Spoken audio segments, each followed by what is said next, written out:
مولانا اشرف علی تھانوی رحمۃ اللہ علیہ ہندوستان میں ایک بہت مشہور عالم اور بزرگ گزرے ہیں۔ ان کے پاس ایک آدمی ایک مسئلہ لے کر آیا کہ حضرت اگر کوئی آدمی ریاکار ہے، ہر نیکی کا کام، ہر خیر کا کام وہ دکھاوے کے لیے کرتا ہے، لوگوں کو کھانا کھلاتا ہے تو دکھاوے کے لیے کرتا ہے، کوئی صدقہ خیرات زکوٰۃ دیتا ہے تو دکھاوے کے لیے کرتا ہے، کسی کے اوپر مال خرچ کرتا ہے یا کوئی بھی ایسا کام کرتا ہے تو وہ دکھاوے کے لیے کرتا ہے، تو اس کے لیے آپ کا کیا حکم ہے؟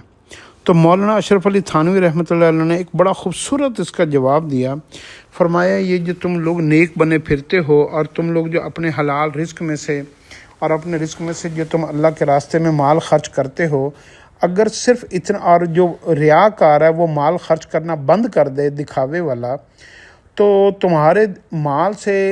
آدھی مخلوق بھوکی مر جائے اور ان کی ضرورتیں پوری نہ ہوں اور وہ پریشان ہو جائے۔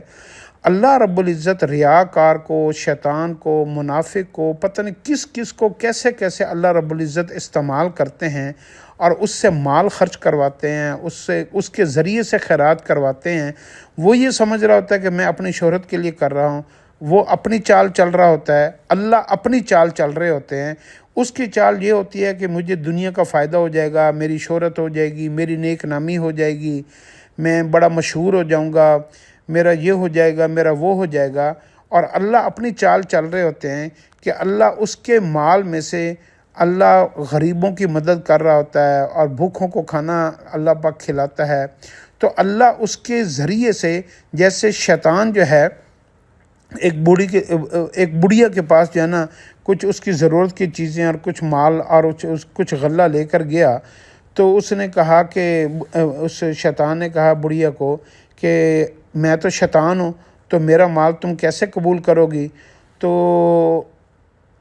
اس بڑھیا نے اس شیطان سے وہ مال لے لیا اور اس کو کہا کہ تمہارا مال تم تھوڑی لے کے آئے، اللہ نے تمہیں مجھ تک مال پہنچانے کا اللہ نے تمہاری ڈیوٹی لگائی ہے، تمہاری ذمہ داری لگائی ہے، تمہیں نوکر غلام بنا کر میرے پاس بھیجا ہے، تم میرا رزق لے کر آئے ہو۔ تو شیطان حیران ہو گیا کہ اللہ کی چال میرے اوپر بھی چل گئی۔ تو اللہ رب العزت جو ہے نا یہ ریاکاروں کو، دکھاوے والوں کو، شیطان کو، منافقوں کو بھی استعمال کر کے لوگوں کی خدمت کرواتا ہے۔ تو مولانا صاحب نے کہا ان کو آپ برا بھلا نہ کہا کرو، کیونکہ مال خرچ کرنے والے، زکوٰۃ دینے والے، صدقہ کرنے والے، خیرات کرنے والے، کھانا کھلانے والے جو لوگ ہیں نا، یہ ان کو سخی کہا جاتا ہے، چاہے یہ شروع میں دکھاوے کے لیے کرتے ہیں، ریاکاری کے لیے کرتے ہیں، لیکن ان کی سخاوت کی وجہ سے اللہ ان کو موت سے پہلے توبہ کی توفیق دیتے ہیں، اور جب اللہ ان کی توبہ کی توفیق دیتے ہیں تو پھر توبہ قبول بھی کر لیتے ہیں، اور جب اللہ ان کی توبہ کو قبول کر لیتے ہیں تو اللہ ان کی تمام سیئات کو جو انہوں نے دکھاوے کے لیے کام کیا تھا، اللہ ان نیکیوں کو قبول کر لیتے ہیں اور ان کے اوپر اس کا اجر عطا فرما دیتے ہیں۔ اس لیے کسی ریاکار کو بھی جو نا نیکی کا کام کرتے ہوئے دیکھ کر اس کو برا بھلا مت کہا کریں، اس کو گالیاں مت دیا کریں، اس کی برائی مت کیا کریں، اور اس کے اچھائی کے کام کو سراہا کریں، اپریشیٹ کیا کریں، تاکہ جو ہے نا وہ اپنے اس کام میں مزید بڑھ جائے اور مخلوق کا اس سے فائدہ ہوتا رہے۔